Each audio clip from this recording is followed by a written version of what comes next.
Quand on parle justement du texte biblique, c'est très vaste, hein. Donc là aussi, il faut évidemment faire des choix drastiques, mais ce qu'il faut d'abord remarquer, c'est que quand évidemment on part, comme je l'ai fait, de cette opposition entre justice et amour, c'est assez délicat quand on revient au texte biblique, parce qu'on pourrait dire justement que dans la Bible, et surtout dans l'Ancien Testament, le concept clé, c'est celui de justice. Bon. Et que parler d'une opposition entre justice et amour dans l'Ancien Testament, par exemple, peut paraître extrêmement problématique. Donc, c'est effectivement ça qu'il faut bien comprendre, c'est que dans l'Ancien Testament, le sens de la justice est assez différent de ce qu'on entend dans les textes philosophiques, particulièrement les textes grecs. Dans l'Ancien Testament, la justice est d'une certaine manière justement inséparable de l'amour, puisque la justice, c'est avant tout ce que Dieu donne aux hommes, et que cette justice divine est inséparable notamment de la miséricorde, hein, de Dieu. Mais regardons les choses d'un peu plus près. Je crois que là, il faut s'appuyer sur des textes assez frappants.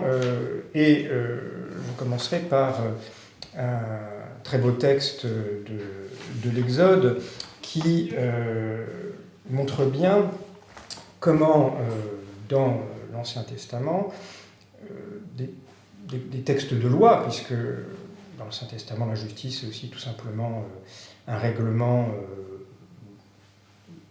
légal, c'est-à-dire un droit pénal, un droit public. Et bien comment, je dirais au cœur même de ces textes de loi, est présente une certaine exigence morale, hein, qui montre bien que le mot de justice doit se prendre avec un sens très, je dirais, très fort. Je m'appuierai pour cela sur un texte de l'Exode, chapitre 23. Alors, ce texte suit de peu, d'ailleurs, le décalogue, hein, l'énoncé des 10 lois fondamentales qui se trouvent au chapitre 20, et par la suite, donc, il y a un certain nombre, en quelque sorte, de précisions qui sont données, ou d'applications dans le droit pénal, finalement, du peuple hébreu ancien. Et au début de ce chapitre 23, on a donc un certain nombre d'énoncés très frappants. Je lis donc le début de ce chapitre. « Tu ne colporteras pas un faux bruit, ne prête pas ta main au méchant en étant témoin inique. Tu ne suivras point la masse pour mal faire, et tu ne déposeras point dans un procès pour dévier, pour faire pencher dans le sens du grand nombre. Tu ne favoriseras pas le pauvre dans son procès.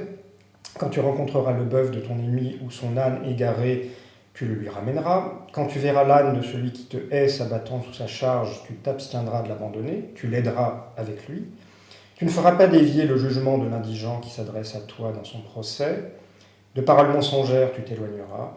Ne tue pas l'innocent ni le juste, car je ne déclare pas juste le coupable.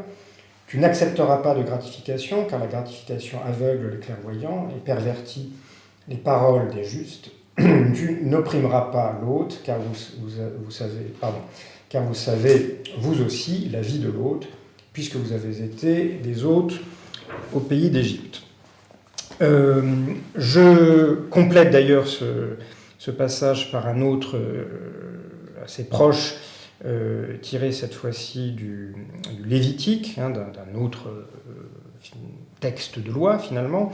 N'exploite pas ton prochain et ne le vole pas. La paye d'un salarié ne doit pas rester entre tes mains jusqu'au lendemain. N'insulte pas un sourd et ne mets pas d'obstacle devant un aveugle. Ne commettez pas d'injustice dans les jugements. N'avantage pas le faible et ne favorise pas le grand, mais juge avec justice ton compatriote. Ne te montre pas calomniateur de ta parenté et ne porte pas une accusation qui fasse verser le sang de ton prochain.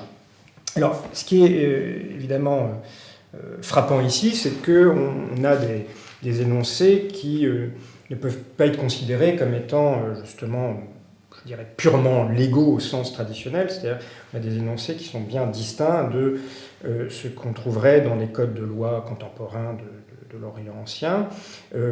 Par exemple, hein, sans rentrer évidemment dans une analyse détaillée, mais le fait qu'il y a une invitation à traiter également, je dirais, l'ami et l'ennemi. Hein,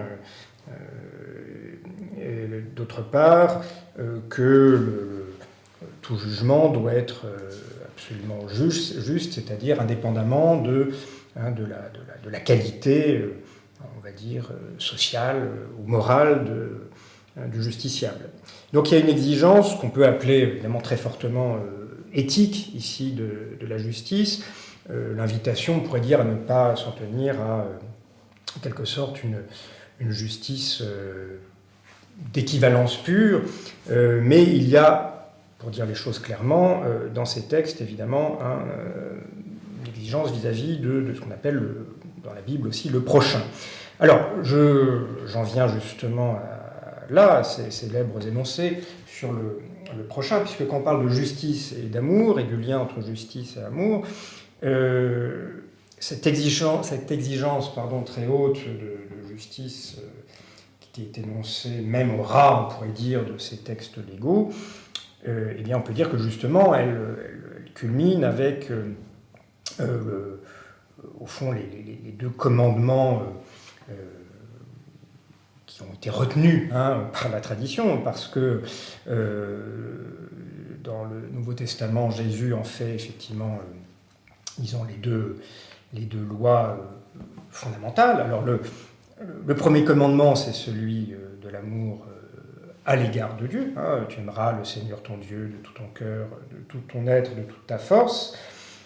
Les paroles de commandement que je te donne aujourd'hui seront présentes à ton cœur, tu les répéteras à tes fils. Bon, je m'arrête là. Donc, qu'on trouve notamment au Deutéronome, autre texte du Pentateuque, Deutéronome 6, chapitre 6, versets 5 à 7. Et ce commandement d'amour à l'égard de Dieu a été donc, par le Nouveau Testament, réuni en quelque sorte à un énoncé qui se trouve ailleurs, dans l'Ancien Testament, qui se trouve en Lévitique 19, 18. Ne te venge pas et ne sois pas rancunier à l'égard des fils de ton peuple. C'est ainsi que tu aimeras ton prochain comme toi-même. Donc,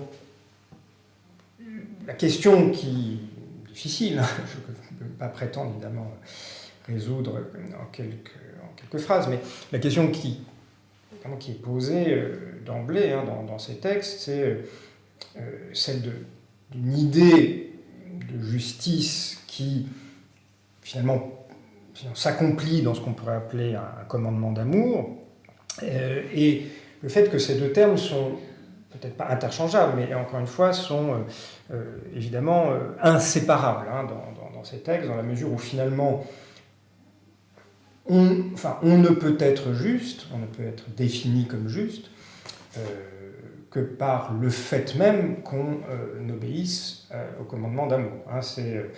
C'est l'amour de Dieu dans les deux sens, les deux sens du génitif, comme on dit, subjectif et objectif, c'est-à-dire l'amour que je porte à Dieu, que Dieu me porte, c'est l'amour de Dieu qui, finalement, rend possible l'exercice de la justice, ou autrement dit, aimer Dieu, c'est aimer son prochain, c'est-à-dire c'est se comporter à l'égard du prochain selon ce que ces textes appellent la justice. Comme dira Lévinas, par exemple, c'est parce que Dieu me fait un don, finalement le don de son amour, que je dois redonner d'une certaine manière, et que je redonne sous la forme de de cet amour à l'égard du prochain. Bon, alors, petite remarque, mais importante, je crois, à propos de ce terme amour. C'est un terme délicat et beaucoup d'auteurs le diront par la suite, beaucoup de philosophes notamment, qui s'en méfieront, si je puis dire. C'est un terme délicat parce que quand on prononce ce terme amour, évidemment, ça a toutes sortes de connotations qu'on pourrait appeler sentimentales. C'est un terme qui relève aussi un vocabulaire érotico-sentimental, du vocabulaire amoureux, que ce soit d'ailleurs au sens, ça peut être aussi dans un sens philosophique, comme l'éros platonicien, mais aussi tout simplement, évidemment, l'amour humain, avec toutes ces variations, explorées de mille façons par la littérature. Et c'est pour ça qu'évidemment, il y a toujours un aspect délicat à lire ces textes bibliques, parce qu'on risque en effet toujours d'investir ce commandement divin, de cette connotation sentimentale.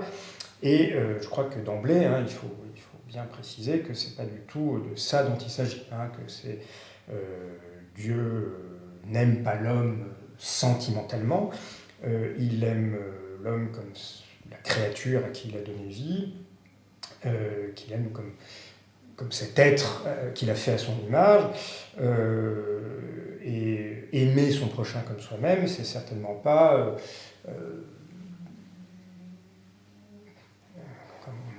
comme on le dirait dans un vocabulaire psychologique ou psychanalytique, reporter sur l'autre la libido que l'on voit soi-même. C'est pas transférer sur l'autre son propre narcissisme. Bon, c'est important de préciser ça, même si je dirais, je ne pourrais pas développer davantage ce point, mais et je crois qu'il faut l'entendre tout de suite, et notamment parce que, disons, peut-être une certaine, évidemment, des affectations de la culture religieuse rend d'autant plus difficile de lire peut-être aujourd'hui ce type de texte. Bon, mais j'anticipe aussi un peu sur ce que diront à ce sujet nos philosophes contemporains. Bon. Alors, on a donc une thématique très forte du lien justice et amour, qui est présente dans l'Ancien Testament, qui va être bien sûr reprise de manière très significative dans le Nouveau Testament, parce que Jésus, encore une fois, décide de relier ces deux textes qui sont bien séparés, finalement, dans la loi première, en faisant les deux commandements principaux. Mais pour revenir maintenant plus précisément au Nouveau Testament, ce qu'on retient, peut-être beaucoup, et même parfois surtout, du message de l'Évangile, c'est ce qui semble radicalement nouveau par rapport, encore une fois, à la loi juive, c'est-à-dire, pour aller vite, l'amour de l'ennemi. Alors je lis peut-être tout de suite, ce sera plus clair comme ça, un des passages clés à ce sujet, qui se trouve en Luc 6, 27 et suivant. Mais je vous le dis à vous qui m'écoutez, aimez vos ennemis, faites du bien à ceux qui vous détestent, bénissez ceux qui vous maudissent, priez pour ceux qui vous insultent. Celui qui te tape sur une joue, présente-lui aussi l'autre, et celui qui te prend ton manteau, ne l'empêche pas non plus de prendre ta tunique. Donne à quiconque te demande, et ne redemande pas tes affaires à celui qui les prend. Ce que vous voulez que les hommes fassent pour vous, faites-le aussi pour eux. Si vous aimez ceux qui vous aiment, aurez-vous un merci. Même les pécheurs aiment ceux qui les aiment. Et si vous faites du bien à ceux qui vous font du bien, aurez-vous un merci, les pécheurs le font aussi. Si vous prêtez à ceux dont vous espérez recevoir, aurez-vous un merci, des pécheurs prêtent aussi à des pécheurs pour en recevoir autant. Au contraire, aimez vos ennemis, faites du bien et prêtez sans rien espérer en retour, et vous aurez un bon salaire, et vous serez les fils du Très-Haut, car il est prévenant envers les ingrats et les mauvais. Alors, je reviendrai sur ces passages, mais tout de même un mot immédiatement. On peut tout de même être frappé aussi par les ressemblances, les rapprochements avec l'Ancien Testament. C'est-à-dire c'est vrai que c'est un lieu commun que de considérer que les évangiles apporteraient un message radicalement nouveau, encore une fois fondé sur l'amour de l'ennemi. Je crois qu'on a déjà rencontré, notamment dans le texte de l'Exode, cette idée qu'il faut savoir traiter finalement avec justice son ennemi, c'est-à-dire justement, si on a bien compris le sens de l'amour dans l'Ancien Testament, c'est bien l'idée que aimer son prochain, ça doit se faire, je dirais, sans exception de qui est ce prochain. Bon. Si on rentre même un peu plus dans les détails, c'est notamment Lévinas qui aime bien souligner le fait que même l'expression précise de l'ajout, tant ajout, a aussi ses sources dans l'Ancien Testament, dans un texte qui s'appelle les Lamentations de Jérémie, c'est-à-dire qui n'est pas donc un texte qui fait partie au sens propre des textes prophétiques, donc le texte du prophète Jérémie lui-même, ce sont des textes d'un autre auteur, donc ils ont une place à part dans la Bible, et ce sont des lamentations sur la chute de Jérusalem, donc tombée sous les coups des Babyloniens, et on y trouve ce passage saisissant, c'est le juste qui parle. Il est bon d'attendre en silence le secours de Yahvé, il est bon pour l'homme de porter le joug dès sa jeunesse, qu'il s'asseye à l'écart et qu'il se taise quand il le lui impose, qu'il mette sa bouche dans la poussière, peut-être y aura-t-il espoir, qu'il tende sa joue à qui le frappe, qu'il se rassasie d'opprobre. Alors, bien sûr, c'est pas tout à fait dans le même sens que celui de l'Évangile.